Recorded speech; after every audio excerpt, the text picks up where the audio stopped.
सभी को प्यार भरा नमस्कार। आप सभी का आपके अपने YouTube चैनल इडू ज्ञान अकेडमी में बहुत बहुत स्वागत है। साथियों, आज इकाई 7 यूनिट 3 से इकाई 7 में शुरुआत कर रहा हूं और अगर देखा जाए लेसन वाइज तो ये 36 लेसन होगा और इकाई 7 में प्रधानाचार्य की भूमिका एवं महत्व तथा प्रधानाचार्य के कार्य आदि चैप्टर्स के बारे में गहन अध्ययन करेंगे।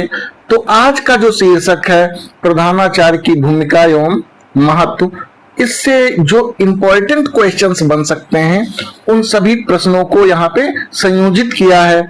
चलिए शुरू करते हैं। पहला क्वेश्चन, विद्यालय में प्रधानाचार्य की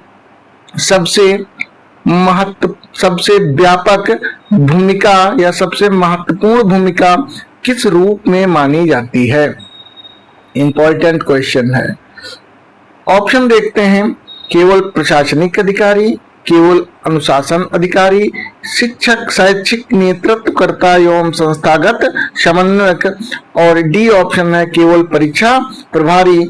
तो इसका राइट आंसर हो जाएगा सी। इसका राइट आंसर सी हो जाएगा। शैक्षिक नेतृत्वकर्ता एवं संस्थागत समन्वयक के रूप में जाना जाता है।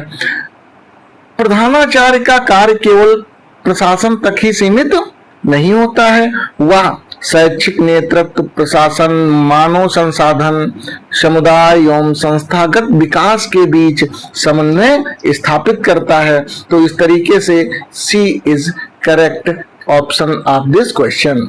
क्वेश्चन नंबर 2 पर पहुंचते हैं। एक प्रभावी प्रधानाचार्य के नेतृत्व की सर्वोच्च कसौटी क्या मानी जानी चाहिए?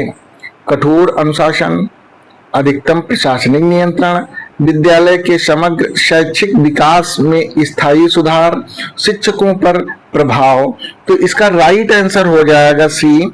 विद्यालय के समग्र शैक्षिक विकास में स्थायी सुधार को राइट आंसर माना जाएगा, क्योंकि प्रभावी नेतृत्व का अंतिम उद्देश्य विद्यालय की शिक्षण अधिगम प्रक्रिया और विद्यार्थियों के समग्र विकास में गुणवत्तापूर्ण एवं अस्थायी सुधार है। स्थायी सुधार है। तो यहाँ पे C is correct option of this question. Question number 3 पर आते हैं। यदि विद्यालय में शिक्षक अपने निर्णय लेने में सक्षम है तो प्रधानाचार्य की कौन सी नेतृत्व शैली सर्वाधिक उपयुक्त होगी? निरंकुश, लोकतांत्रिक सहभागी शैली, पूर्णता निष्क्रिय, दंडात्मक। तो इसका राइट आंसर हो जाएगा लोकतांत्रिक सहभागी, अर्थात बी ऑप्शन करेक्ट हो जाएगा। सक्षम शिक्षकों को निर्णय प्रक्रिया में शामिल करने से उत्तरदायित्व, स्वामित्व और संस्थागत प्रतिबद्धता और बढ़ती है।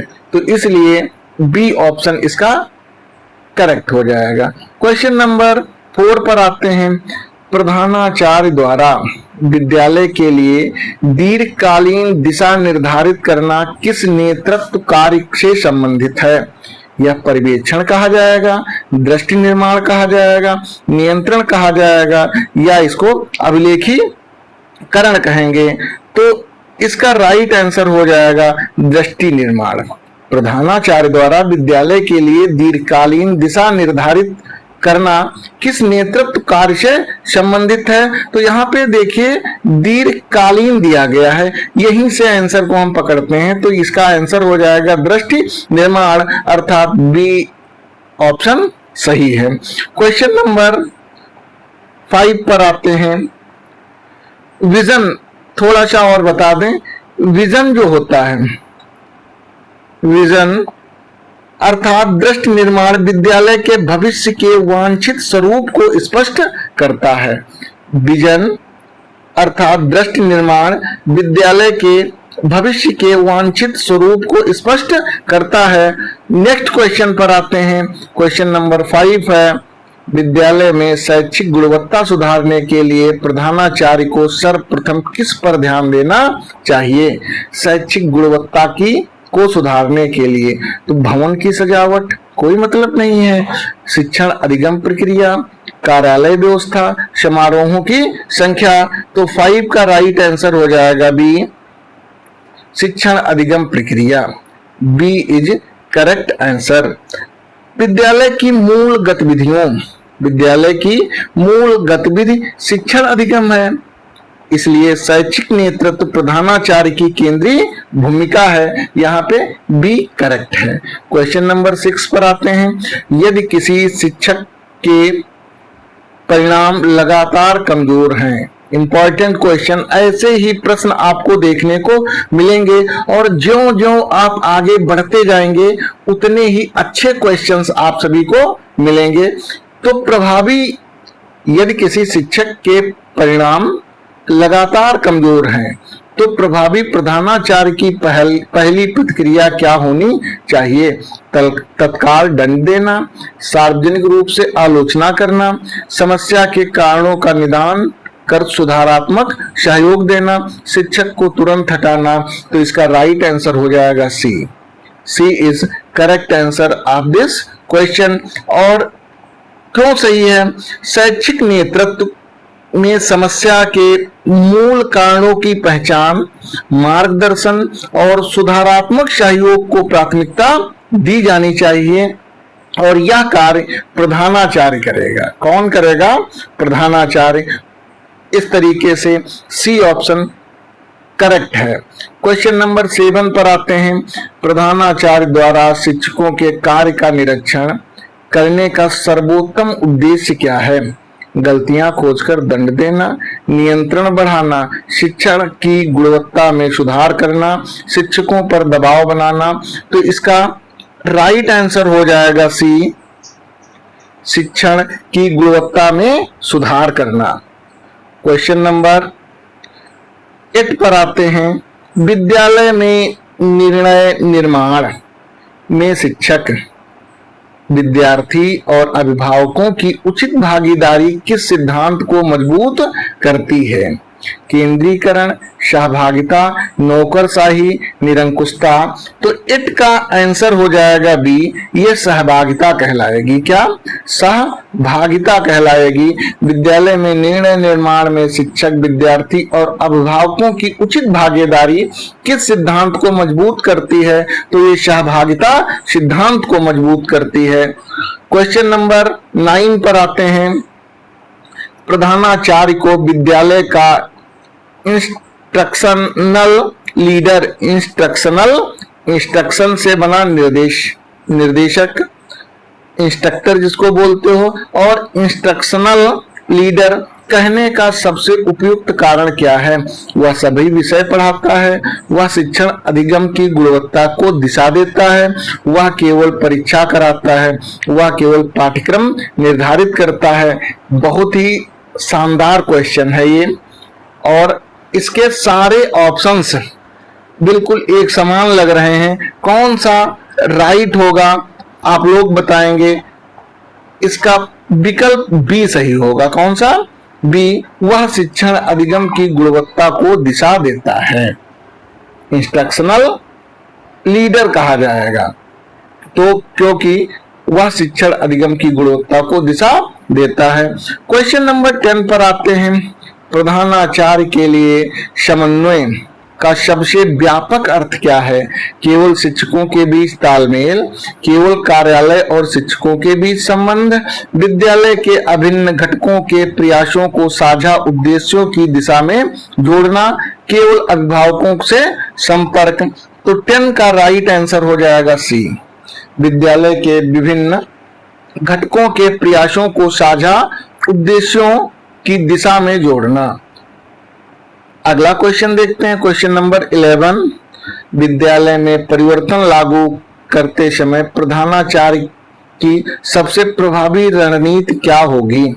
बिना जानकारी दिए आदेश जारी करना, परिवर्तन का उद्देश्य स्पष्ट कर हितधारकों को सहभागी बनाना, विरोध करने वालों को दंडित करना, परिवर्तन को स्थगित करना।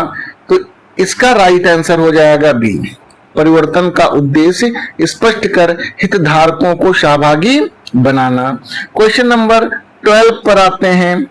प्रधानाचार्य द्वारा विद्यालय की उपलब्धियों एवं कमियों का प्रमाण आधारित विश्लेषण करना किससे संबंधित है? डेटा आधारित नेतृत्व, दंडात्मक प्रशासन, व्यक्तिगत नेतृत्व और औपचारिक नियंत्रण। तो 12 का राइट आंसर हो जाएगा ए, डेटा आधारित नेतृत्व। यह विद्यालय की उपलब्धियों एवं कमियों का प्रमाण आधारित विश्लेषण करना किससे संबंधित है? तो डेटा आधारित नेतृत्व करने से यह संबंधित है। क्वेश्चन नंबर 13 पर आते हैं। विद्यालय में शिक्षक प्रेरणा बढ़ाने के लिए सबसे प्रभावी उपाय कौन सा है? निरंतर भय का वातावरण, केवल आर्थिक पुरस्कार, उपलब्धियों की मान्यता, सहयोग एवं पेशेवर विकास के अवसर, अतिरिक्त कार्यभार। तो 13 का आंसर हो जाएगा सी, उपलब्धियों की मान्यता, सहयोग एवं पेशेवर विकास के अवसर। C is correct of this question. Question number 14 पर आते हैं। प्रधानाचार्य के लिए डेलीगेशन का सही अर्थ क्या है? अपने सभी कार्य दूसरों को सौंप देना, उत्तरदायित्व से बचना, अधिकार कार्य का उचित वितरण करते हुए अंतिम उत्तरदायित्व बनाए रखना, नियंत्रण समाप्त कर देना। तो 14 का आंसर भी सी हो जाएगा, अधिकार कार्य का उचित वितरण करते हुए अंतिम उत्तरदायित्व बनाए रखना। नेक्स्ट क्वेश्चन पर आते हैं 15। यदि प्रधानाचार्य प्रत्येक छोटे निर्णय को स्वयं लेने लगे तो इसका संभावित परिणाम क्या होगा? विकेंद्रीकरण हो जाएगा, कार्य क्षमता में वृद्धि, केंद्रीकरण एवं नियंत्रण निर्णय प्रक्रिया में बाधा, शिक्षक नेतृत्व में वृद्धि। तो 15 का राइट आंसर हो जाएगा सी, केंद्रीकरण एवं निर्णय प्रक्रिया में बाधा। 15 का सी आंसर राइट हो जाएगा। और क्वेश्चन नंबर 16 पर आते हैं। विद्यालय में संघर्ष की स्थिति में प्रधानाचार्य का सर्वोत्तम दृष्टिकोण क्या होना चाहिए? एक पक्ष का समर्थन, संघर्ष को अनदेखा करना, तथ्यों को समझकर निष्पक्ष समाधान की दिशा में मध्यस्थता करना, तत्काल दंड देना। तो इसका राइट आंसर हो जाएगा सी, तथ्यों को समझकर निष्पक्ष समाधान की दिशा में मध्यस्थता करना। क्वेश्चन नंबर 17 पर आते हैं। प्रधानाचार्य द्वारा विद्यालय की उपलब्धियों के लिए सामूहिक उत्तरदायित्व विकसित करना किस अवधारणा से सर्वाधिक संबंधित है? आंसर हो जाएगा साझा नेतृत्व, निरंकुश नेतृत्व, व्यक्तिगत नियंत्रण, प्रशासनिक केंद्रीकरण। तो 17 का राइट आंसर हो जाएगा ए, साझा नेतृत्व। क्या हो जाएगा? साझा नेतृत्व। प्रधानाचार्य द्वारा विद्यालय की उपलब्धियों के लिए सामूहिक उत्तरदायित्व, जहां पर सामूहिक उत्तरदायित्व आ जाए तो इसका मतलब साझा या सहभागिता, साझा या सहभागिता, वहां पे वर्ड अवश्य माना जाएगा।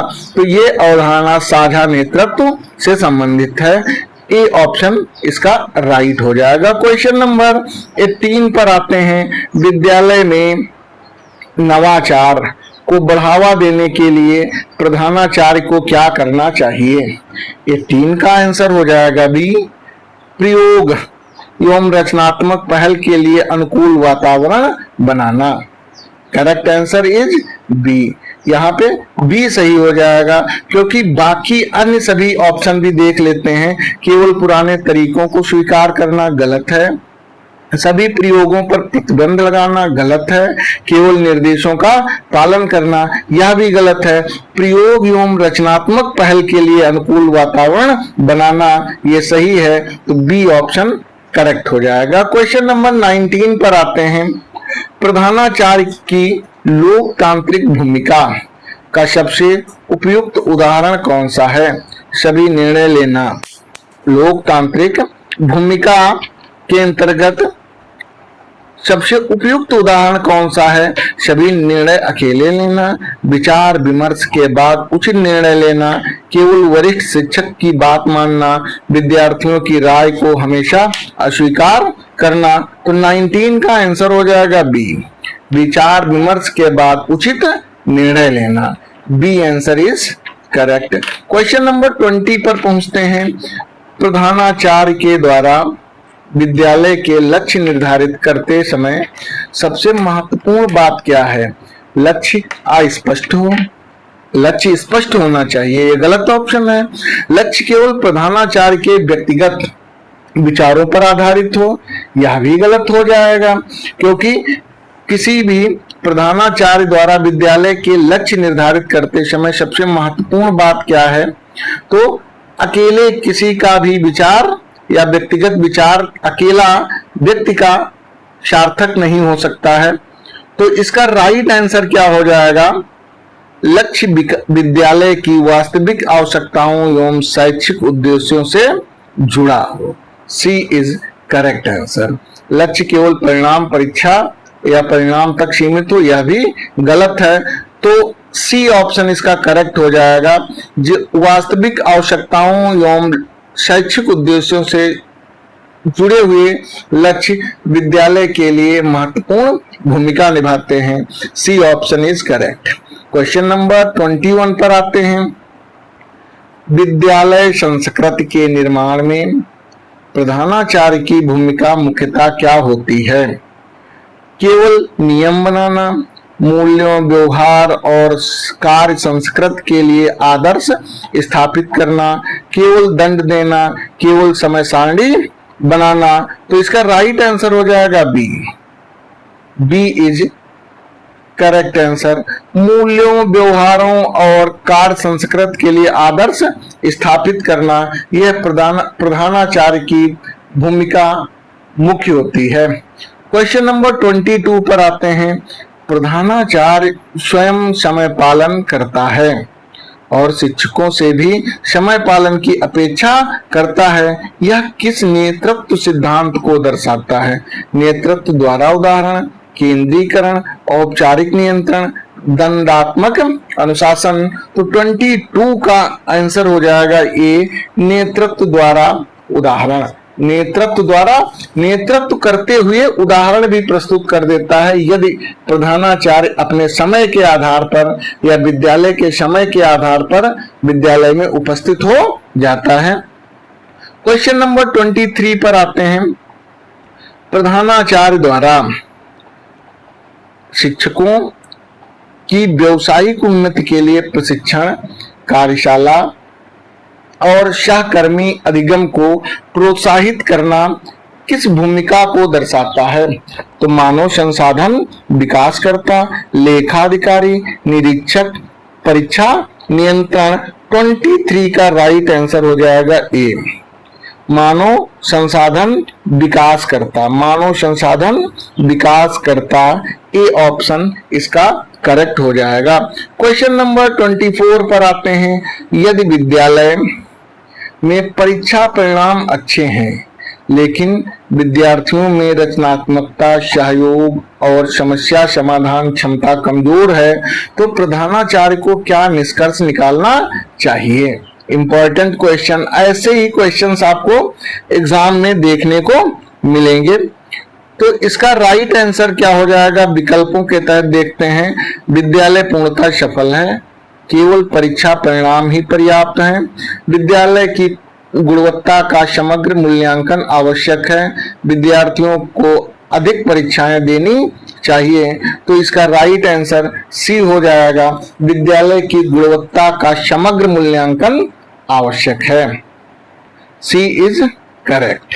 क्वेश्चन नंबर 25 पर आते हैं। प्रधानाचार्य के नेतृत्व, प्रभावी नेतृत्व में अकाउंटेबिलिटी का सर्वोत्तम अर्थ क्या है? तो अकाउंटेबिलिटी जिम्मेदारी होती है। अब ऑप्शन देख लेते हैं। केवल दूसरों से जवाब मांगना, कार्यों और परिणामों के प्रति उत्तरदायित्व स्वीकार करना, गलतियों का दोष दूसरों पर डालना, केवल प्रशासनिक रिपोर्ट तैयार करना। तो ये पहला सी और डी, ए, सी और डी गलत हैं, B is correct of this question. यहाँ पे कार्यों और परिणामों के प्रति उत्तरदायित्व स्वीकार करना सही उत्तर है। क्वेश्चन नंबर 26 पर आते हैं। विद्यालय में प्रधानाचार्य का परिवर्तन अभिकर्ता चेंज एजेंट के रूप में कार्य करना किस स्थिति में सर्वाधिक आवश्यक है? जब विद्यालय में कोई समस्या न हो, जब नई शैक्षिक आवश्यकताओं के अनुरूप विद्यालय में सुधार आवश्यक हो, केवल परीक्षा के समय, केवल भवन निर्माण के समय, तो 26 का राइट आंसर हो जाएगा बी। जब नई शैक्षिक आवश्यकताओं के अनुरूप विद्यालय में सुधार आवश्यक हो, बी करेक्ट हो गया।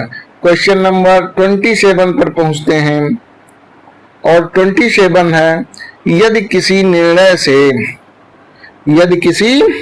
निर्णय से विद्यालय के अधिकांश हितधारकों को तत्काल असुविधा होती है, लेकिन दीर्घकाल में विद्यार्थियों के हित में लाभ होता है, तो प्रधानाचार्य को क्या करना चाहिए? निर्णय से बचना, बिना स्पष्टीकरण निर्णय लागू करना, निर्णय के औचित्य को स्पष्ट कर उचित सहभागिता एवं संक्रमण योजना बनाना, केवल लोकप्रिय निर्णय लेना।